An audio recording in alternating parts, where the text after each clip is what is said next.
special guest, Tim the Young Man, and his little book is called Haunted and Mysterious Australia. And you can get this book still from his website. I'm not sure if you can get it from Amazon, but I'm going to have the link for it in the show notes. There's some other places online where you're still able to buy this book as well. But this book is going to explain to you about some of the phenomena that's happening in the country, like haunted houses and the most haunted town. Also poltergeists beneath the tunnels of Sydney, and then ghost ships and all kinds of spooky things going on in some of the settlements over there. And then he talks about a glowing cross, a knife-throwing phantom, and then a variety of wandering beasties who infest the swamps, forests, and highlands of Australia. It's all full-color photographs, illustrations, and a comprehensive list of ghost tours. So this is a great one to add to your collection. If you plan on taking a trip over there as soon as all this COVID stuff goes away, hopefully it will soon, this one's a must-have for that trip, and if you're interested in this type of phenomenon. Okay, so let's bring him on out. My special guest is Tim the Yowie Man, here to talk about haunted and mysterious Australia.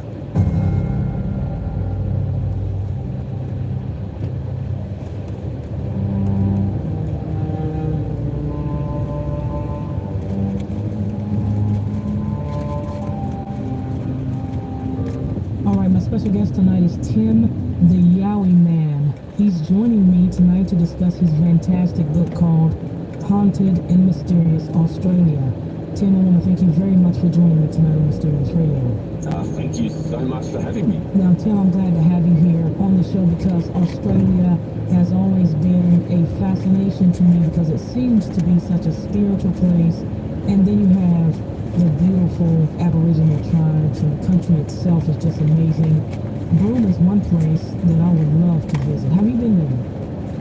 Yes, Broome is actually one of my favourite places in the whole country as well. It's not many Australians even get to go there. It's sort of right up the top northwestern corner of Australia, and it's only a small town, but gee, it is really beautiful up there from the beautiful emerald coloured ocean, and then behind that you basically go straight into the desert. It's a land of stark contrast, and a very spiritual place. I would love to go there. Now, with all that said, I know that Australia is also a place that has to have its fair share of hauntings, mysteries, and unexplained events, and I can't wait to get into some of that with you. But why don't you start, Tim, by telling my listeners a little more about yourself and how you became the Yowie Man? Yeah, so the Yowie, for those not familiar, is the Australian version of Bigfoot, and I'm called Tim the Yowie Man, not because I look like one, but because I, of course, go looking for them. And in fact, I was given the nickname way back in 1994 when I was, excuse me, way back in 1994 when I was bushwalking through the snowy mountains region of Australia.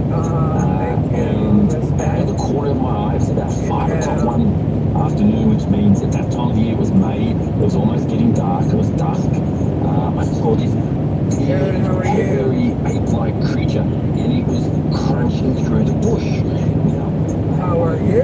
I'm alright, I'm stop worrying.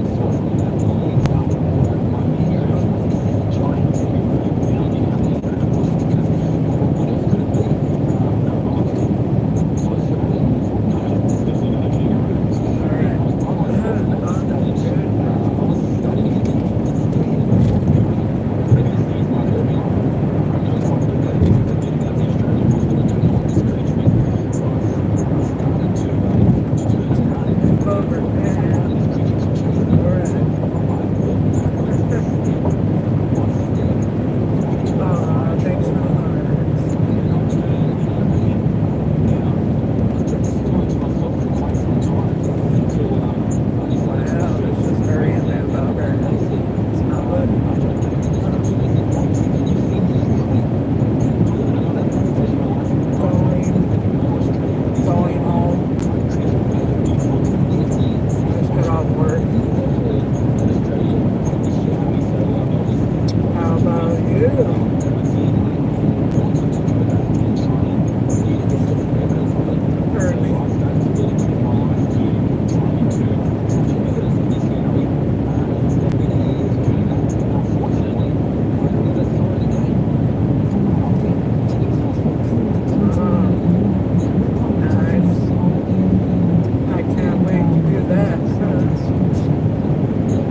welcome. Some people can be mean. So I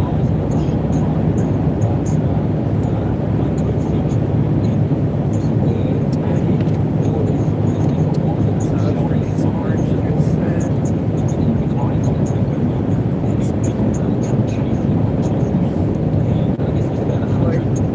ghost stories.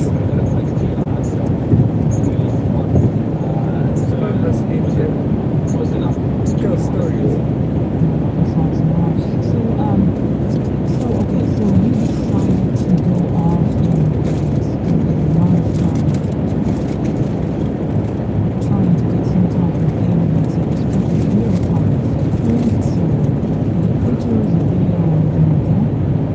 Well, thank you. Just me, myself, regular human trying to make life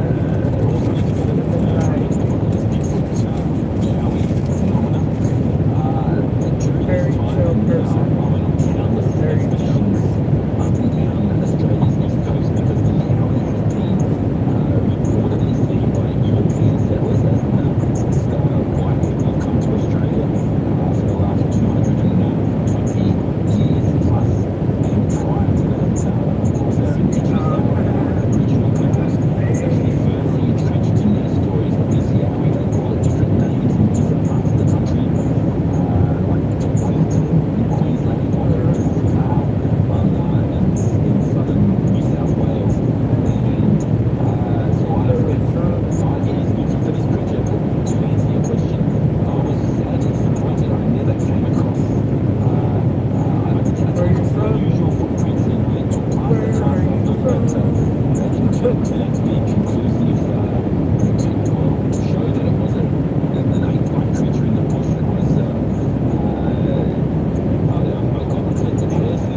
chill.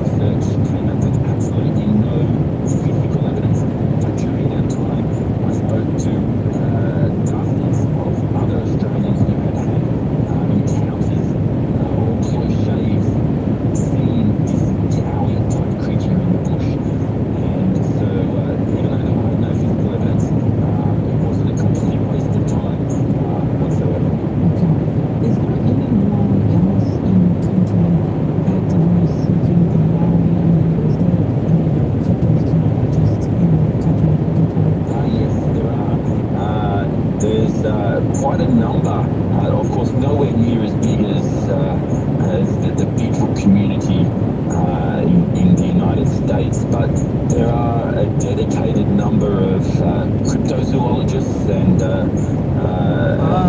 people that just live in the bush that do literally go out and search for the yowie.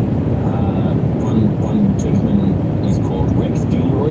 He's been looking for the yowie much longer than I have. So do I. And groups that continue to look for the yowie to this day. So it's by no means as big a industry, I guess, as in the US. But I guess in total there'll probably be a couple of dozen dedicated cryptozoologists out there that have the yowie firmly in their sight to try and collect some sort of evidence of the creature. And while most of my focus for looking for the yowie was, in the 5 years or so after my sighting, so up until the turn of the century, I'm still looking for it and I still collect reports, but I'm not as active. My life for those 5 years was almost dedicated to, I've got to find this yowie, I've got to find some sort of evidence of it, whereas now I've just sort of come to accept, I guess, that I've spent 5 years of my life looking for this creature, which is a lot more than most other people on the planet, almost everyone. I found nothing. Doesn't mean it's not there, but I'm going to branch out and I'm going to look at other mysterious and haunted phenomena at the same time, because it was during that search, that 5-year search for the yowie, I sort of became interested in all sorts of other mysteries as well. Now, have you taken a look at the Patterson Game film? Yes. Is that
there's no building, there's no museum, there's no outback station that doesn't seem to have a ghost or two. In the last 20 years or so, I've seen or witnessed an absolute explosion in the number of people claiming to see ghosts. Now, I'm not sure whether it's because we can all communicate a lot easier with social media and the internet, etc. So if someone has seen something, it's more easy to report it and you can hear about it. Whereas, of course, going back in time, we didn't have that communication. So whether or not has been this big explosion in sightings, or whether it's just more people talking about it and reporting it, who knows? But yeah, Australia seems to be just as haunted as many other places in the world.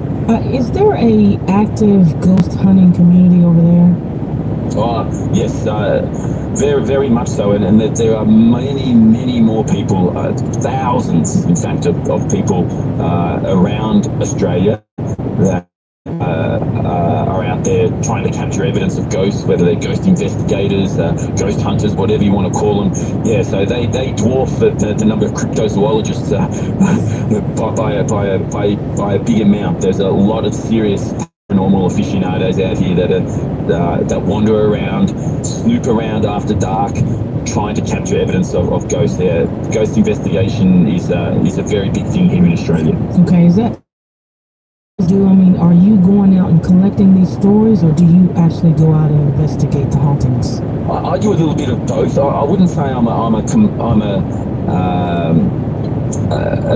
ghost investigator in the true sense of the word, that I'll go and stake out an alleged haunted location for a couple of days on end and have a big repertoire of so-called ghost hunting gear and EMF meters and all that by my side. What I more do is I more collate the stories. I will go to a location if I hear that someone's got a haunted story from there. I will go there and try and experience it myself. I will document what I see, etc. But my aim isn't to investigate the ghost. My aim is more to document and to say this is what other people have experienced, whether they've seen, heard, smelt, or whatever it might be. So this place could be haunted. Why don't you come and check it out for yourself? Because I come from an ethos where, particularly in today's world, many of us, and I'm sure it's the same in your country, many of us stay rooted to our to our computers. We're indoors. There's the virtual world, and I like to encourage people to get out there and explore. And just like your country, Australia is an amazing place to explore, and you can, if you're interested in ghosts, you can spend your whole life wandering around, visiting remote outback communities, or even some of the more modern cities with haunted buildings, and you can enjoy and explore the country. Most haunted house, the Monte Cristo homestead. Tell us the history behind that one. Yeah, the Monte Cristo homestead. It's Australia does have a number of haunted homes, but yeah, the Monte Cristo homestead has a reputation of being the most haunted. And I guess compared to other countries like the UK and the US, it's a fairly new house. It was only built, 130, 140 years ago, and it became a shell.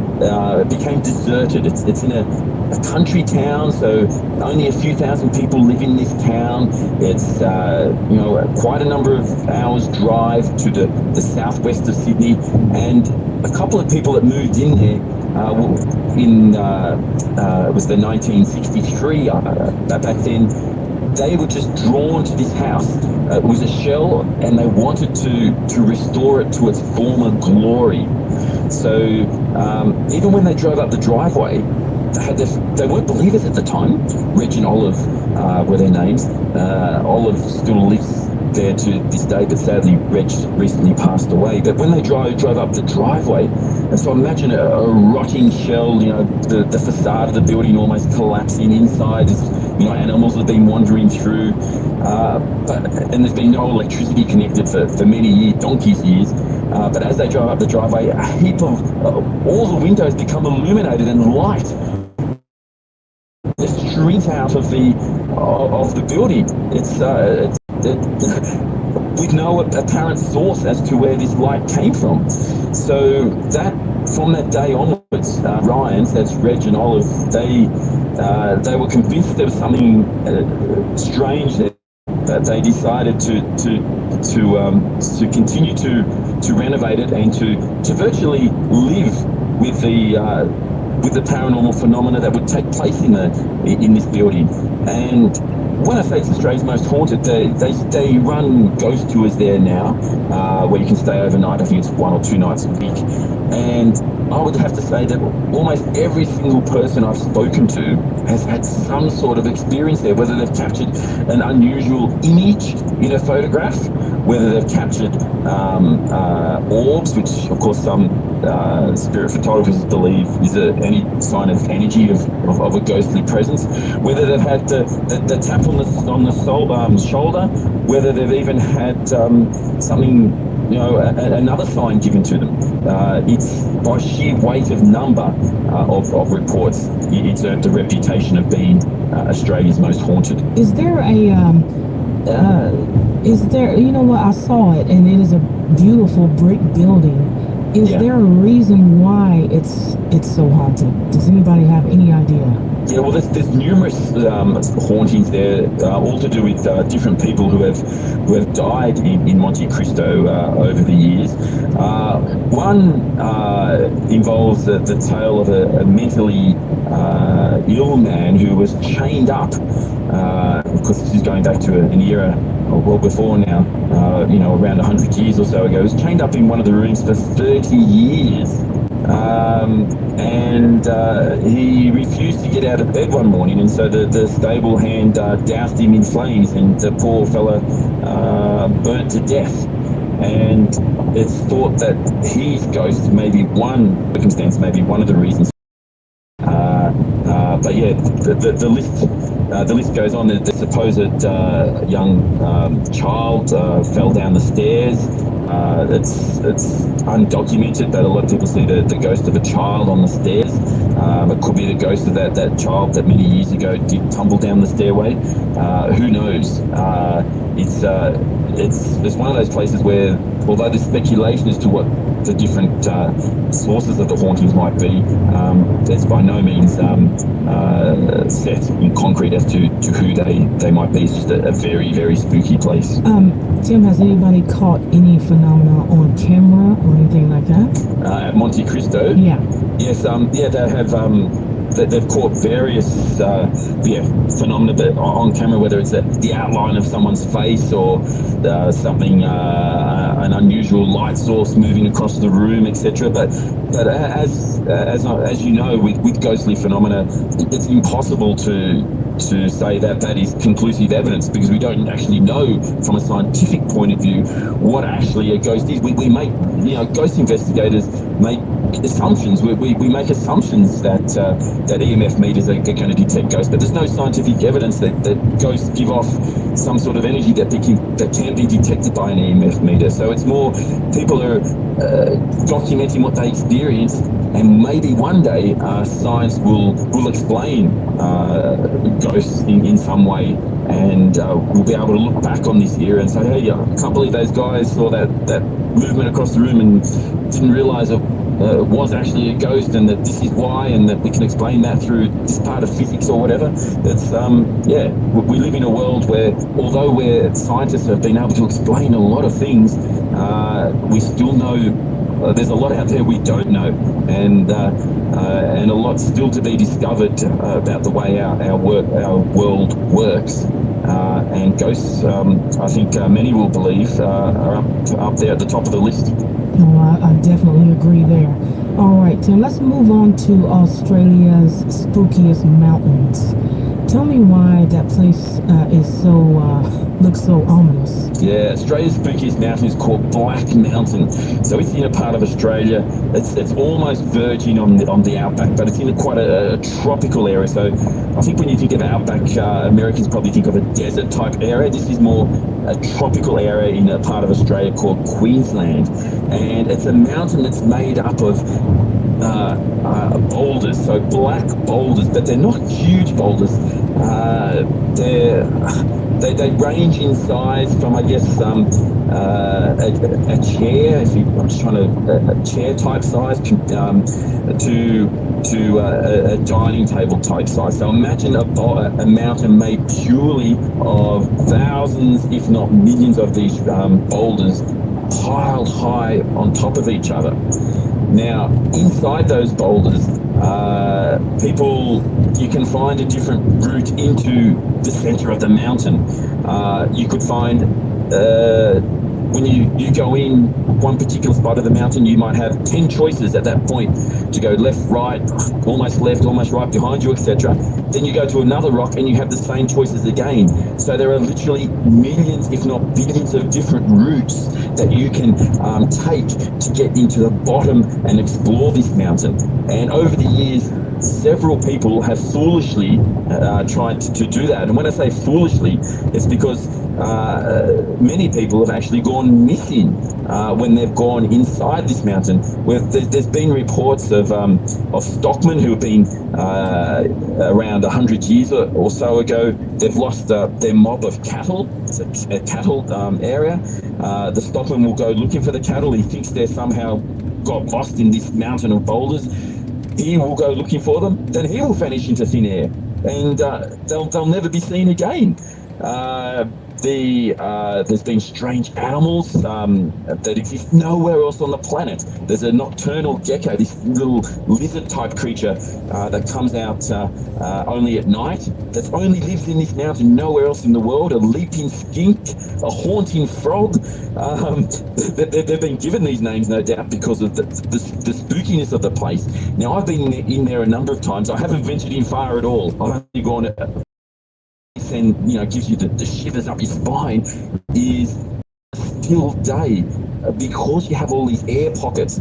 People suck in and draw movements of air, and it sounds like the mountain is alive with this this mournful howls of wind sort of weaving their way through the honeycomb of rock, and it really does freak you out. And not only the European settlers, but also the indigenous people of the area, they see it as very much a spooky place and a cursed place. Many of them do that. They won't go near the place. And in fact, the indigenous people, they believe that was actually formed in dream time, many thousands, tens of thousands of years ago, by a nasty fight between brothers who started hurling huge boulders at each other, and then the mountain formed. That's how they believe it was formed. Oh wow! Okay, that does sound spooky.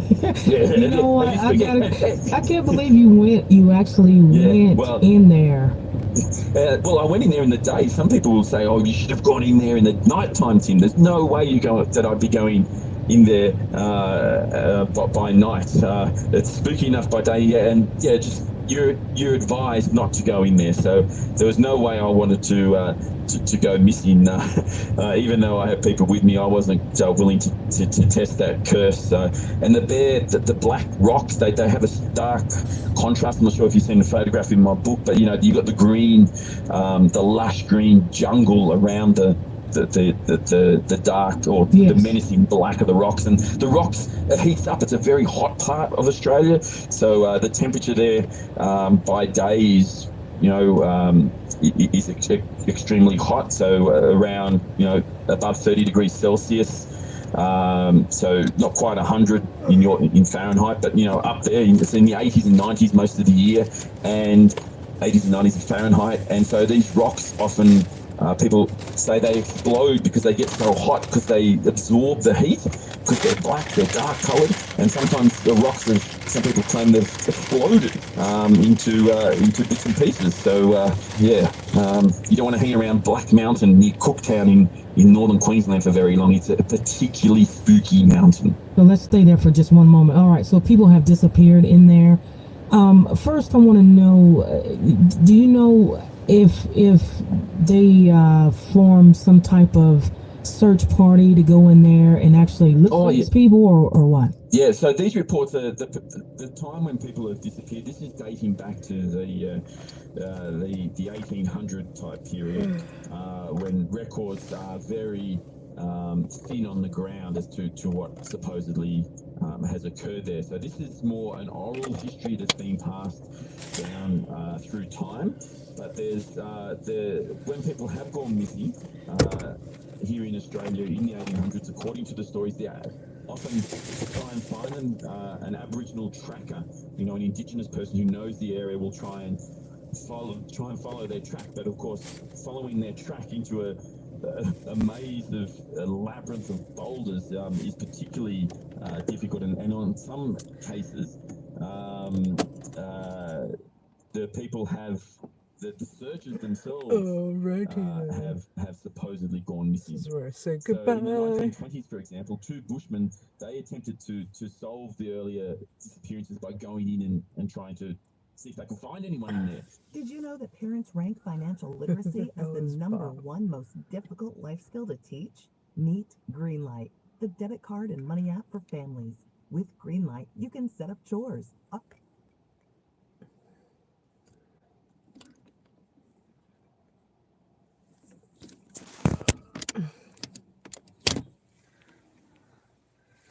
Adios, mis amigos.